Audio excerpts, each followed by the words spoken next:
세 번째 시간 보도록 하겠습니다. 세 번째 시간은 지금 그 취소할 수 있는 법률행위의 취소할 수 있는 법률행위의 추인 중에서 법정 추인을 좀 보려고 그래요.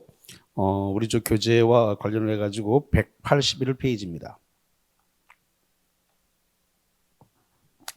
181페이지 가운데 보면 법정 추인 요거 나왔죠? 법정 추인. 그 법정 추인은 거기 이건데요. 전부나 일부를 갖다가 이행을 했다는 겁니다. 전부나 일부를 이행하면 법정 추인이다. 그다음에 2번은 이행을 청구했다는 겁니다. 이행을 청구했다라고 하는 말이 뭐냐면 중도금 주세요, 잔금 주세요, 이행을 청구하거나 등기 주세요라고 청구한 게 이행의 청구입니다.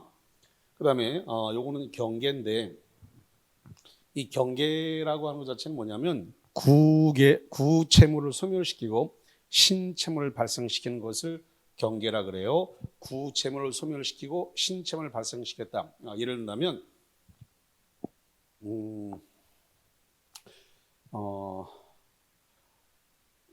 그 자기 자식한테 아들한테 예를 들어 가지고 1등을 하면 이번 그 뭐 중간고사에서 1등을 하게 되면 오토바이 한 대를 사주겠다. 이렇게 약속을 했다고 지금. 그래서 오토바이 사줄 채무가 발생했는데 정말로 1등을 했다는 거죠.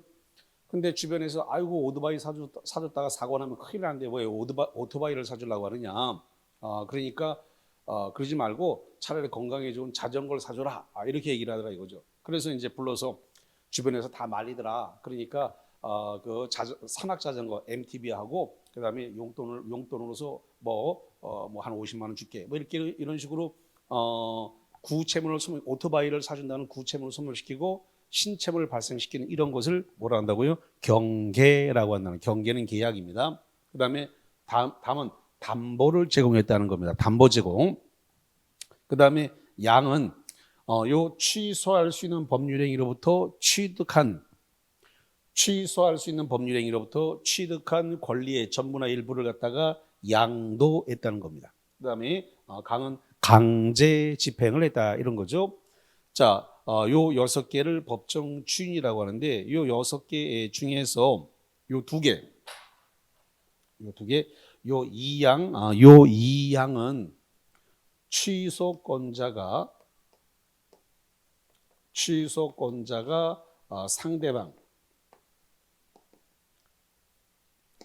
상대방에게 한 경우, 취소권자가 상대방에게 이양을 한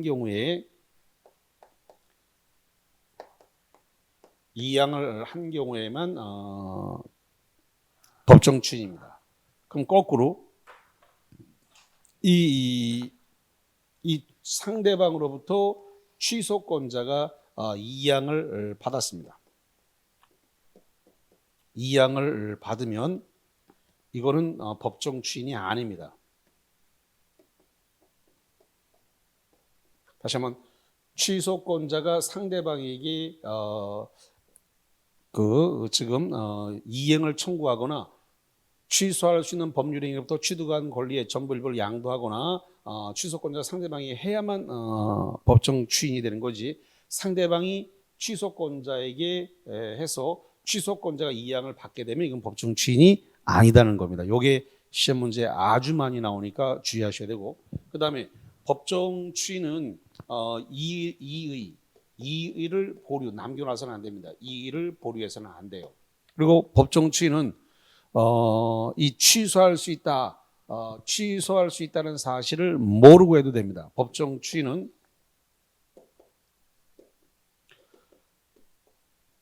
취소할 수 있다는 사실을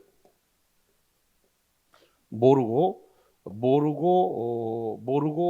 이 추인을 해도 효력이 있습니다. 그러니까 법정 추인은 취소할 수 있다는 사실을 알고 하든 모르고 하든 법정 추인은 효력이 있다. 그러나 취소할 수 있는 법률행위의 임의 추인은 취소할 수 있다는 사실을 알면서 해야 된다는 거예요. 알면서 해야 되고, 임의 추인은 법정 추인은 그런 거를 모르고 해도 취인으로서의 법정 취인으로서의 효력이 있다라는 겁니다. 자,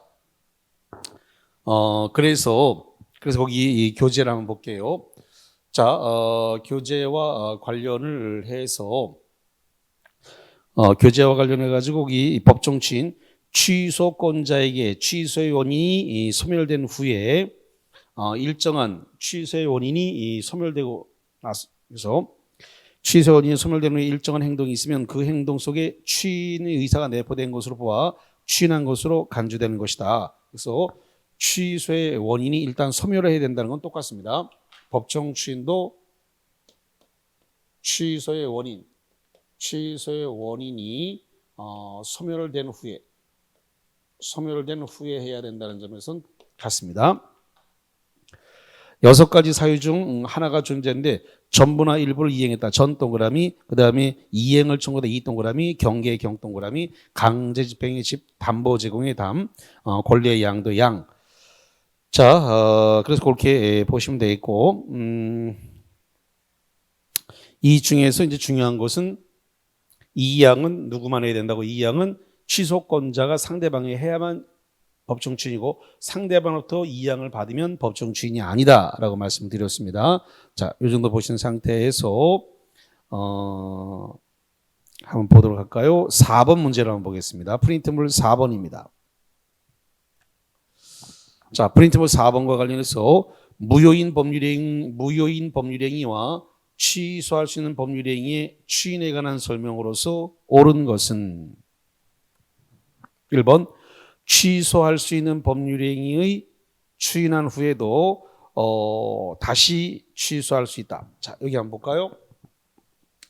취소할 수 있는 법률행위를 취인한 후에 다시 취소할 수 있다. 취소할 수 있는 법률행위를 취인하고 난 다음에는 다시는 취소할 수 없다죠? 없다니까 있다. 틀렸어요. 옳은 것을 고르라고 하고 있습니다. 두 번째, 취소권자가 취소할 수 있음을 모르고 한 취인의 의사표시는 효력이 없다. 자, 이미 취인해서 취소할 수 있다는 사실을 알면서 해야 되는데 모르고 알면서 해야 되는데 모르고 하게 되면 효력이 없어요. 단 모르고 해도 되는 것은 법정 취인은 모르고 해도 돼요. 법정 취인은 모르고 해도 되지만 임의 취인 같은 경우는 취소할 수 있는 법률행위라는 사실을 알고 해야 돼요. 그래서 2번 취소권자가 취소할 수 있음을 모르고 한 취인의 의사표시는 효력이 없다. 그래서 맞네요. 취소권자가 취인을 했으니까 뭐가 되는 거예요? 임의 취인이네요. 임의 취인을 할 때는 모르고 하면 안 되고 어떻게 해야 돼요? 알면서 취인해야 되니까 모르고 한 취소권자의 취인은 의사표시는 효력이 없다. 맞네요. 이제 2번이 정답이 되어졌습니다. 왜 정답이 됐는지 잘 모르시는 분이 있을 수 있어요. 굉장히 이게 난이도가 있기 때문에 지금 이 취인권자가 취소할 수 있다는 사실을 알면서 취인해야 돼. 이미 취인이기 때문에. 그래서 거기 지금 이번에 취소권자가 취소할 수는 모르고 여기 취소권자와 취인권자는 같기 때문에 취소권자가 취인을 했단 말이에요. 지금 취소권자가 취인했는데 취소할 수 있음을 모르고 한 취인, 그러면 이미 취인이죠. 모르고 한 이미 취인은 효력이 없다. 맞네요. 알고 해야 되니까. 그래서 2번이 답이 된 겁니다. 거기 좀 내용이 좀 어렵습니다. 여기가. 자, 그 다음에 2번이 정답되고 3번 갑니다. 무권 대리행위의 취인의 의사표시는 대리행위의 상대방에 대해서만 할 수 있다. 무권 대리행위의 취인. 이건 무효행위가 아니고 무권 대리입니다. 무권 대리. 아버지의 재산을 왼수 같은 자신이 몰래 팔아먹었어요.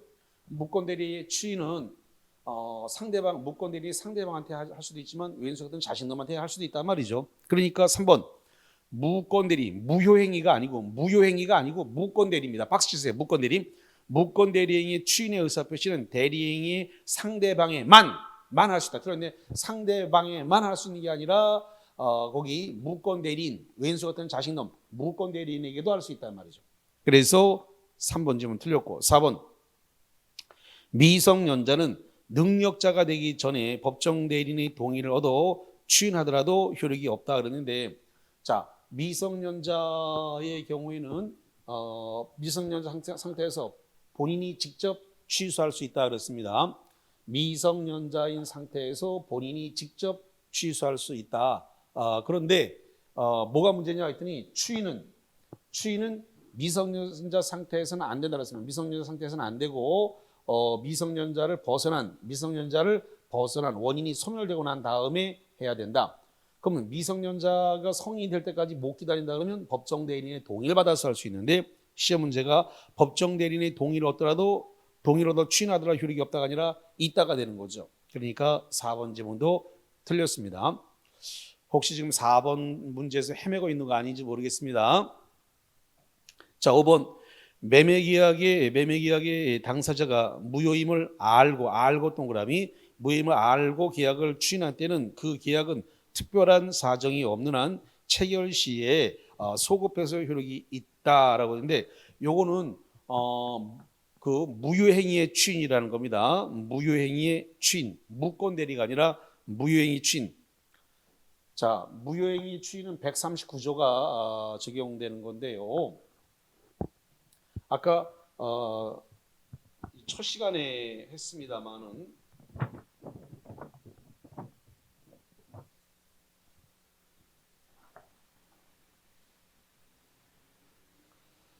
첫 시간에 나왔던 139조 무효행위의 추인을 다시 한 번만 정리해 보면 이렇습니다.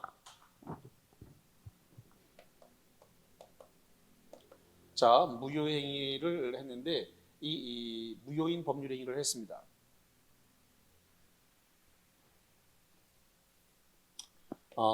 무효인 법률행위를 했어요. 이 무효인 법률행위를 예를 들어 가지고 지금 4월 20일경에 무효인 법률행위를 했다. 그런데 이것이 무효이라는 사실을 알면서 무효다라는 것을 알면서 이걸 갖다가 추인했습니다. 그러면 추인은 무효행위의 추인이 되겠네요. 이 무효행위 추인은 언제 되냐 그랬더니 6월 7일자로 했다는 겁니다. 그러면 6월 7일 날 추인했다 그래서 이 무효인 법률행위가 유효로 되지 않는다. 아까 첫 시간에 말씀드렸죠.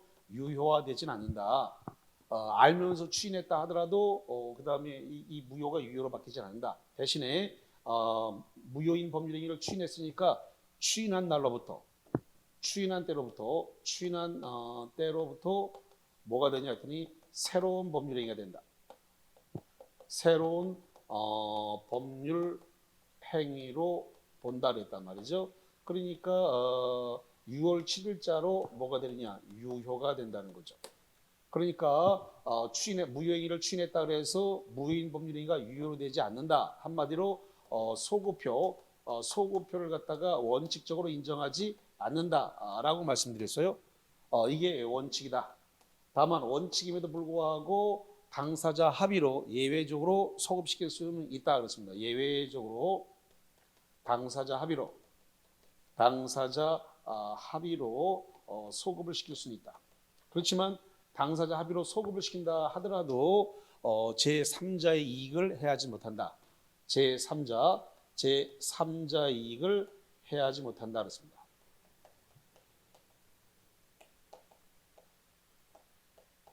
제3자의 이익을 해하지는 못한다. 이렇게 돼 있다 그랬어요. 그러면 거기 5번 동그라미 자 5번 동그라미 매매계약 당사자가 무효임을 알고 계약을 추인했다. 그래서 이 무효인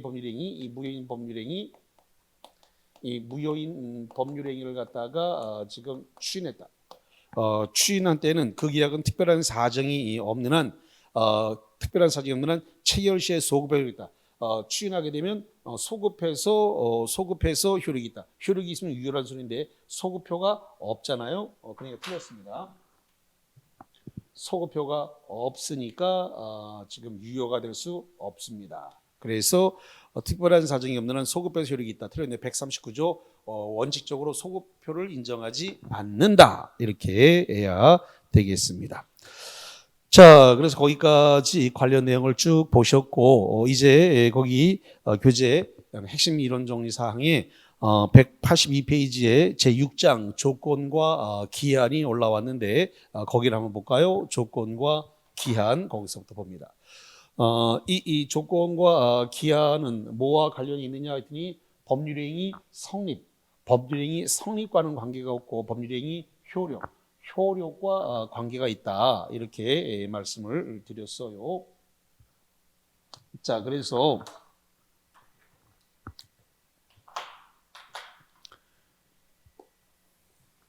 지금 조건이라고 하는 거, 이 조건이라는 것은 법률행위 법률행위의 효력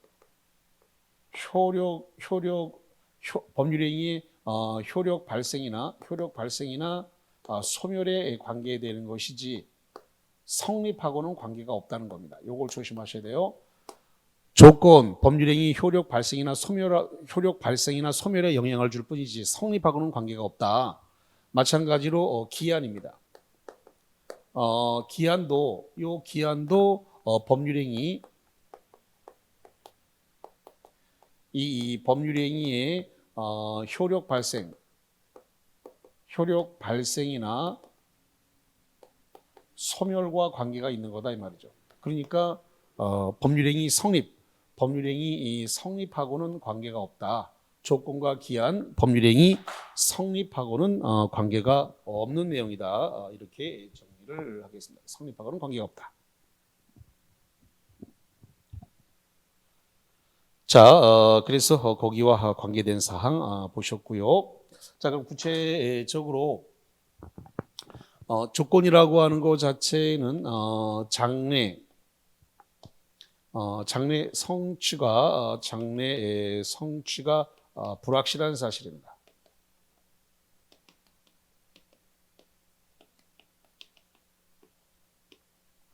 장래 성취가 불확실한 사실, 이 불확실한 사실에 근거를 하는 것은 조건이다 이렇게 보시면 되겠죠. 이 조건이 성취가 되는데 조건의 성취와 관련해서 이게 효력이 발생한다. 효력이 발생하는 것은 이것은 정지 조건이다 이렇게 얘기를 해요. 효력이 발생하는 것은 정지 조건. 그러면 효력이 소멸한다. 효력이 소멸하는 거, 효력이 소멸하는 것은 이것은 해제 조건이라고 부른다 이거죠. 이건 문제가 되진 않죠. 효력이 소멸되면 해제다. 너무나 잘 아는 거죠. 문제가 되는 건 정지 조건이죠. 이게 이제 문제가 되는 거죠. 정지 조건은 효력이 발생하는 거다. 자, 그 다음에 조건의 성취를 방해하면 안 된다라는 거죠. 조건의 성취를 갖다가 방해하면 안 된다. 그래서 방해 금지입니다. 자, 네 번째로서 조건이나 기한이 붙어 있는 부동산, 조건이나 기한이 붙어 있는데 이 조건이나 기한이 붙어 있다 하더라도 조건이나 기한이 붙어 있는데 이게 아직 미정인 상태입니다. 권리가 미정인 상태에서 미정인 권리를 갖다가 지금 뭘 할 수 있느냐 그랬더니 이거를 이 조건이나 기한에 대해서 처분할 수도 있고 상속을 시킬 수도 있다는 겁니다. 그래서 처상보담이라는데 처분할 수도 있고 그 다음에 상속을 시킬 수도 있고 그 다음에 보존행위를 할 수도 있다는 겁니다. 보존행위. 그 다음에 담보로 제공을 할 수도 있다라는 것이죠. 그래서 이걸 우리가 줄여서 처상보담할 수 있다 이렇게 합니다. 조건이 미정인 권리, 조건의 성취가 미정인 권리에 대해서 처상보담할 수 있다. 그 다음에 이 조건을 붙이는 것이 허용되지 않는 조건이 붙일 수 없는 조건과 친하지 않은 행위는 단독행위. 이 단독행위입니다. 단독행위에다가 원래 원칙적으로 조건을 붙이지 못합니다. 그 다음에 조건과 친하지 않은 법률행위.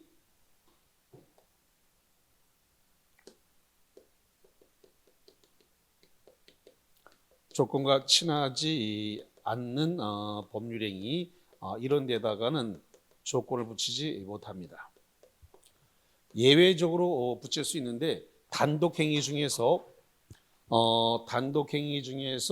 붙일 수 있는 경우가 뭐가 있냐 그랬더니 상대방이 동의했다는 겁니다. 조건을 붙여도 좋다라고. 이 단독행위라는 게 뭐냐면 동철이가 상처 먹고 취해서 헤헤 웃는데 채. 그 다음에 유죄포. 이것이 이제 단독행위인데 그 단독행위에 대해서 상대방이 동의했습니다. 조건을 붙여도 좋다라고 동의하거나 또는 상대방에게 이익만 준다는 거예요. 상대방에게 이익만 준다. 이런 경우에는 조건을 붙일 수 있습니다. 상대방이 붙여도 좋다라고 동의를 했다. 이런 경우 상대방에게 이익만 준다. 이런 경우는 조건을 붙일 수 있다는 거죠. 자, 그 다음에 소급표에 관한 이야기인데, 자, 이 소급표와 관련을 해서 원칙적으로 조건이 성취가 된다 하더라도 소급표를 인정하지 않습니다. 원칙적으로 소급표를 인정하지 않는다. 예외적으로 인정을 하는데 예외적으로 가능하다 이거죠. 어떤 경우에 가능하냐 그랬더니 당사자 합의로 특약으로 소급시킬 수 있습니다. 당사자의 합의로 당사자의 합의로 특약으로 이게 소급이 가능합니다. 당사자의 합의로 소급이 가능하다 이렇게 보면 되겠네요. 자, 기한은 요 기한이라는 것은 장래 도래가 확실한 사실입니다. 장래 도래가 이 확실한 사실에 근거를 한 경우에 장래 도래가 확실한 사실. 자, 요거랑 구분하면 이렇습니다. 2022년 12월 25일에 눈이 내리면 자동차를 선물하겠다. 그러면 12월 22일 날 눈이 올지 안 올지 불확실하니까 12월 25일 날 눈 내리면 자동차 사주겠다는 것은 조건이 되는 것이고요. 12월 25일 날 자동차를 사주겠다라고 하면 12월 25일은 확실히 도래하는 거니까 확실한 사실이니까 그런 것은 기한이다 이렇게 이야기를 합니다. 그래서 조건과 기한 이 부분인데 우리 쪽에서는 시험 문제가 이런 스타일이 좀 문제가 났는데 예를 들어서 이런 겁니다. 우리 집에서 키우고 있는 개가 죽으면 개집을 너한테 주겠다라는 겁니다. 우리 집에서 키우고 있는 개가 죽으면 개집을 너한테 주겠다라고 한 것은 조건인가 기한인가라는 겁니다. 이거 가지고 굉장히 많이들 힘들어 하시는데 자, 언제 죽을지 모르니까 불확실할 것 같은데 뒤집어 얘기하면 개가 죽는다는 건 확실한 거예요. 저도 죽을 거고 그 개도 죽을 겁니다. 다만 언제 죽을지는 모르죠. 그러니까 죽는다는 건 확실하니까 개가 죽으면 개 집을 너한테 주겠다라고 하는 것은 이건 불확정 기한이라 그래요. 그래서 조건이 아니고 불확정 기한. 기출문제에 출제된 지문이니까 기출문제를 한번 분석을 해보면 아마 그 문제가 나옵니다. 자, 그래서 장래 도래가 확실한 사실에 근거하는 거 기한이다. 자, 두 번째로서 기한이 도래를 하는 데 있어서 시기부라고 하는 게 있는데 이 시기부는 효력이 발생을 하는 겁니다. 시기부는 효력이 발생하는 거고 그 다음에 종기부. 이 종기부라고 하는 것은 효력이 소멸되는 겁니다. 효력이 소멸된다. 자, 그다음에 세 번째로서 기한의 도래, 기한의 이 도래를 갖다가 기한의 도래를 방해 금지, 방해하지 마라. 방해했다면 방해하지 않았으면 성취했거나 도래했을 거라고 인정되는 그 시점에 효력을 주장할 수가 있다는 거죠. 자, 네 번째로서 기한의 도래가 미정인 권리, 기한의 도래가 미정인 권리에 대해서 처상보담, 처분, 그다음에 상속, 그다음에 보존행위, 그다음에 담보로 제공할 수 있다는 거죠. 자, 그다음에 단독행위에 조건을 붙일 수 없는 것이 원칙이죠. 조건 붙일 수 없고 기한도 붙일 수 없는 게 원칙입니다. 단독행위에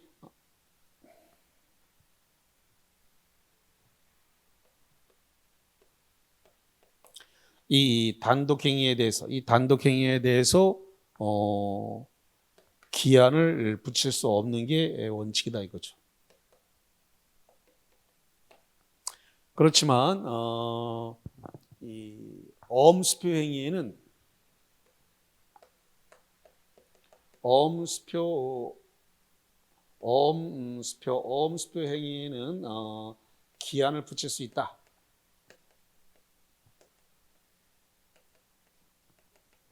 엄수표에는 기한을 붙일 수 있다라고 하는 게 대법원 판례의 내용이 되겠죠.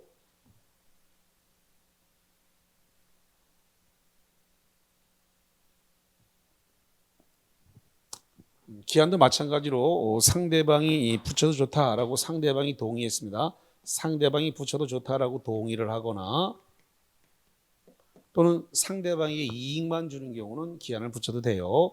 상대방에게 이익만 준다. 상대방에게 이익만 주는 경우, 이런 경우도 붙일 수 있습니다. 자, 그 다음에 여섯 번째로서 기한에서의 소급표입니다.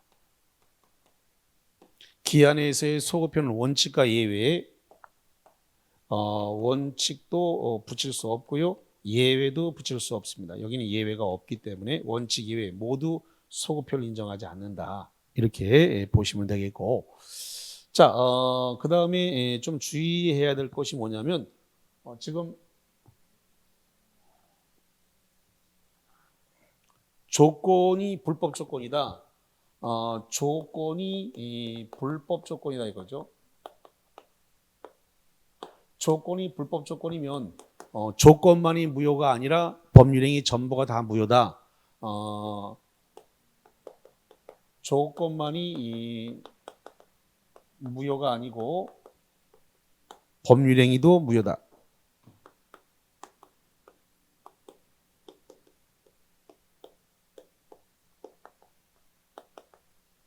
그래서 조건이 불법 조건이 붙어 있는 경우에는 조건만을 무효로 한다 그러면 틀립니다. 조건만을 무효로 하는 게 아니라 조건만이 무효가 아니고 법률행위 전부가 다 무효다. 이렇게 보시면 되겠고요. 그 다음에 법정 조건은 조건으로 보지 않습니다. 법정 조건은 조건이 아니다라는 겁니다. 자, 그 다음에 공식처럼 써먹는 것이 있는데요. 기정조, 기해무, 불정무, 불해조. 자, 이게 이제 공식처럼 사용하는 거란 말이죠. 기라고 하는 게 뭐냐면 기성 조건을 가리킵니다. 기성 조건. 기성 조건이라는 것은 조건이 이미 성취되어 있다. 이런 뜻이에요. 조건 자체가 이미 성취되어 있다. 이미 조건이 성취되어 있는 것을 기성 조건이라고 부른다라는 거죠. 그런데 이것은 정지 조건이에요. 정지 조건이라는 것은 효력이 발생을 하는 것은 정지 조건, 기성 조건. 자, 그럼 이런 겁니다. 어떤 회사에서 이랬다는 거죠. 2002년 시무식을 하면서 2022년 10월 달에 공인중개사 시험에 합격을 하게 되면 인센티브로서 자동차 한 대씩 선물하겠다 이랬다는 거죠. 근데 어떤 사람이 이미 자격증을 갖고 있다는 거죠. 그럼 그런 조건이 이미 성취돼 있어. 성취돼 있으니까 기성 조건이고 자동차를 주겠다 그랬으니까 그 효력이 발생하는 거예요. 그럼 결론적으로 그 사람 입장에서는 조건 없는 법률행위와 같다. 조건 없는 법률행위다.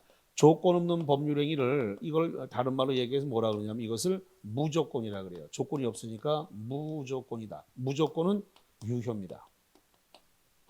조건 없는 법률행위는 무조건이라는 소리고 무조건은 뭐가 된다고요? 유효. 조건 없는 법률행위는 유효다.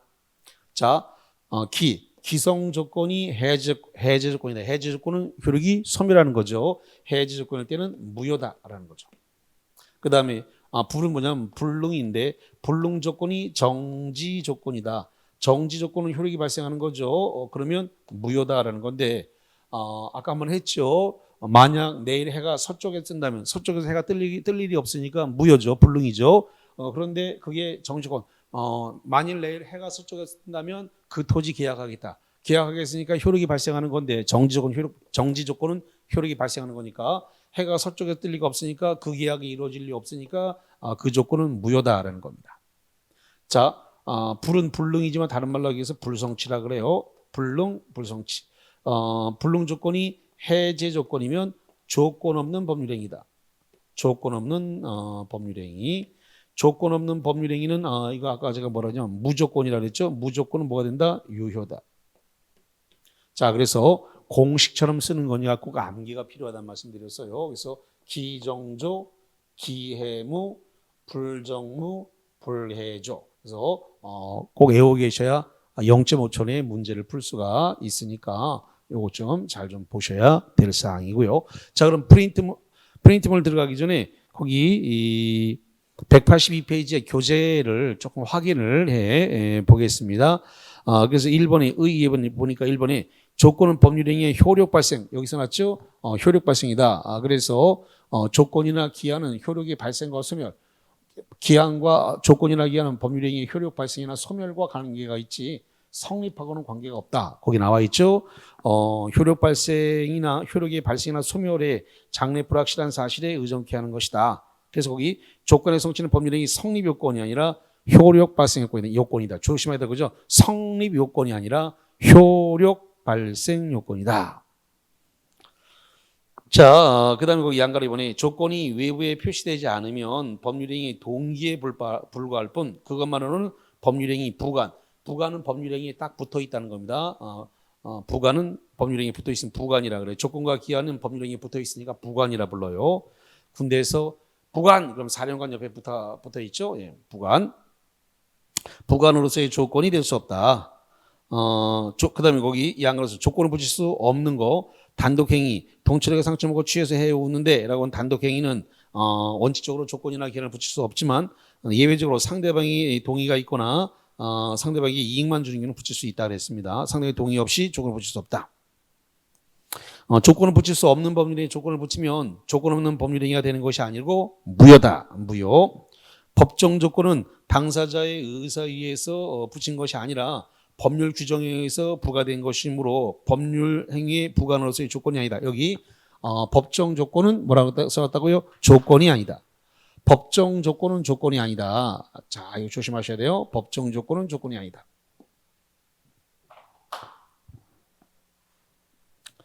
자, 거기와 관련해서 보셨고요. 그 다음에 183페이지입니다. 예.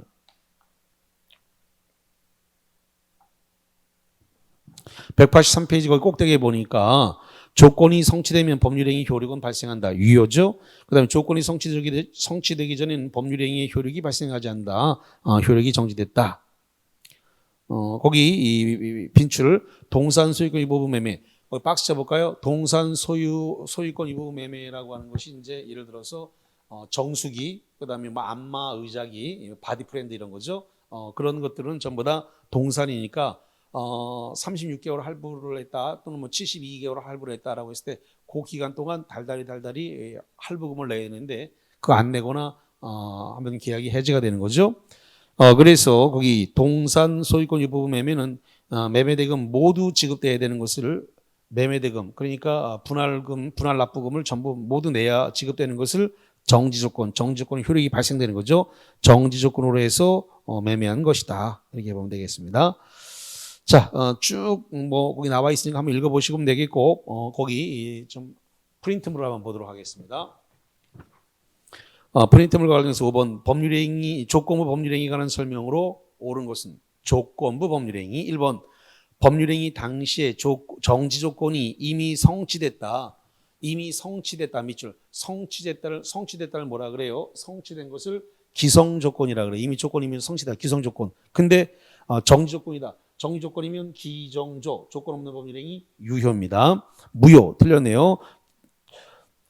조건 없는 기정조가 되면 조건 없는 법률행위로서 유효인데 무효라고 했으니까 1번 틀렸고 2번 법률행위의 조건이 선량한 풍속, 기타 사회질서 위반했다.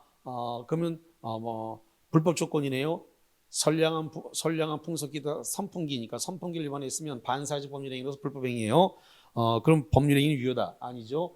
조건이 불법 조건이면 조건만이 무효가 아니고 법률행위 전부가 다 무효니까 그래서 유효가 아니라 무효. 3번 조건을 붙일 수 없는 법률행위에 조건을 붙인 경우에 그 법률행위는 원칙적으로 전부가 무효다. 그렇죠. 조건을 붙일 수 없는데 붙였으면 법률행위도 무효고 조건도 무효고 전부가 다 무효죠. 그래서 3번 맞네요. 건축을 받지 못할 때에는 토지 매매 계약을 무효로 하는 약정, 무효로 한다는 건 효력이 소멸하는 거니까 해지 조건이죠. 정지 조건은 효력이 발생하는 거니까 정지 조건 법률행위에 해당한다. 아니죠. 정지 조건 효력이 발생하니까 정지 조건이 아니라 해제 조건부 법률행위다라고 해야 돼요. 효력이 소멸하니까 정지 조건이 아니라 해제 조건부 법률행위. 자, 4번 틀리고 5번 조건이 법률행위 당시 이미 성취할 수 없다. 성취할 수 없는 것을 뭐라 그러냐면 불성취라 그래요. 불성취, 불능. 이미 성취할 수 없다. 거기 성취할 수 없다 밑줄을 치고 불능, 불성취라고 쓰세요.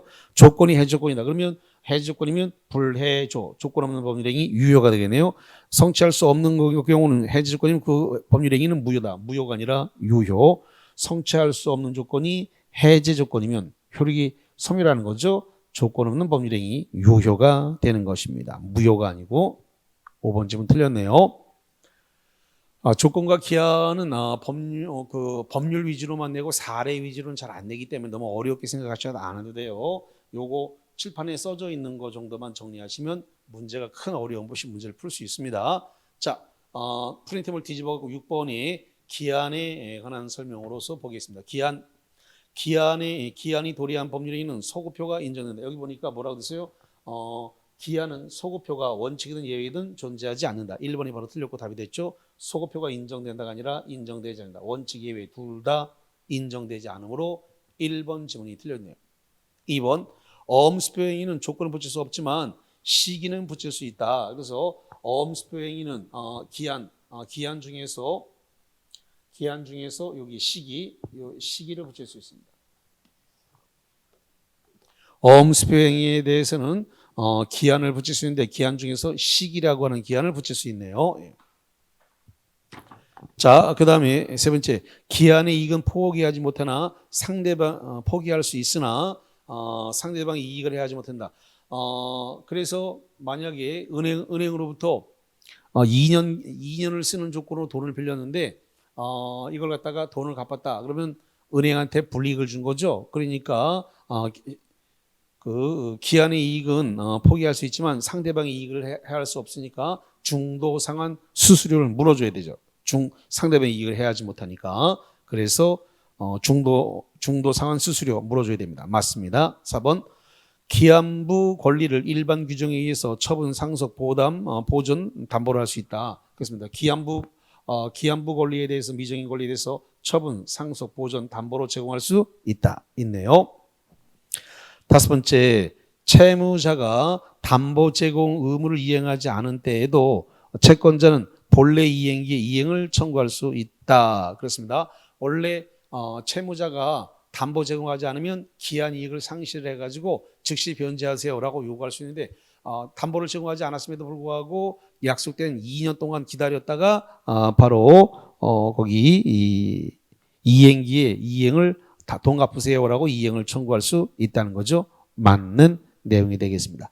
자, 이렇게 해서 총칙은 여기에 마무리를 하고 쉬었다가 와서 물권법을 좀 1시간 정도 하도록 하겠습니다. 자, 쉬었다가 보도록 하죠. 예.